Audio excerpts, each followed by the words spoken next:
also this year we have a visa-free policy. Oh yes, Yeah. I'm a recipient. Phenomenal changes, I have to say. The first time I came was in 1995. All my 3 kids, they're all in Mandarin. My third is going to a Chinese school. I can't wait to bring them here, let them see it. I think China has showcased the ability to not just revive the economy, but actually build an EV powerhouse. So you see the BYD of today, or the Huawei of today. So beyond the companies, beyond the vehicles, are the people. It was extraordinary to have such a shared chemistry, a kindred spirit, because that's important as we build and forge relationships that will be able to withstand the test of time.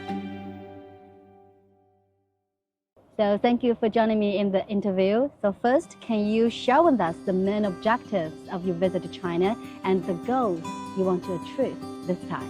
This year marks the 50th year of relationship between Malaysia and China.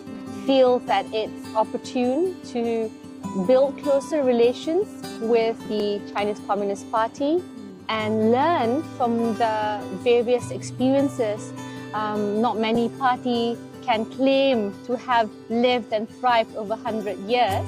So I think that's an important opportunity. Number 2 is to make sure we learn from the various sectors.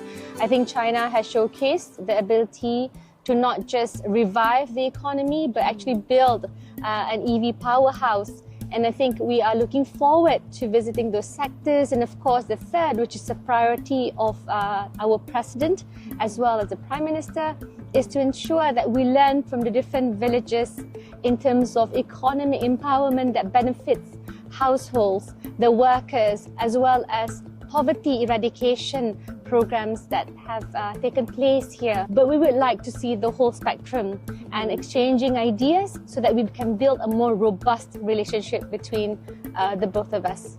So your father, Malaysian Prime Minister Anwar Ibrahim, visited China last year. The two sides reached a consensus on building China-Malaysia community with a shared future and signed several MOUs. So how do you comment on your father's visit last year? That visit marked such an optimistic and vibrant future. For us, it's more than just trade ties. It's more than economic linkages. It's an appreciation that we speak to common ideals, common aspirations, a shared future for the betterment of not just economic and GDP per capita alone, but the betterment of people-to-people connection. And also your father said that there is xenophobia in Western countries, but there is no problem between Malaysia and China. So what's your take on Western powers to constantly stir up trouble between China and its neighbors? For me, what is happening today, we must have one rule that applies to everyone fairly.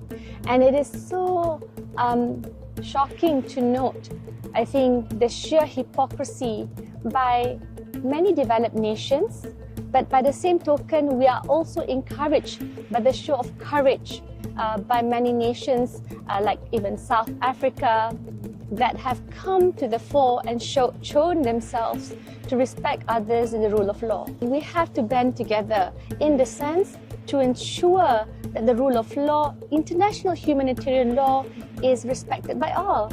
Because if that is broken, the fabric of trust and the basis of engagement will be badly affected, and the world will be less safe because of it. So as China and Malaysia commemorate the 50th anniversary of diplomatic ties, what significant milestones do you believe have been achieved in the bilateral relationship?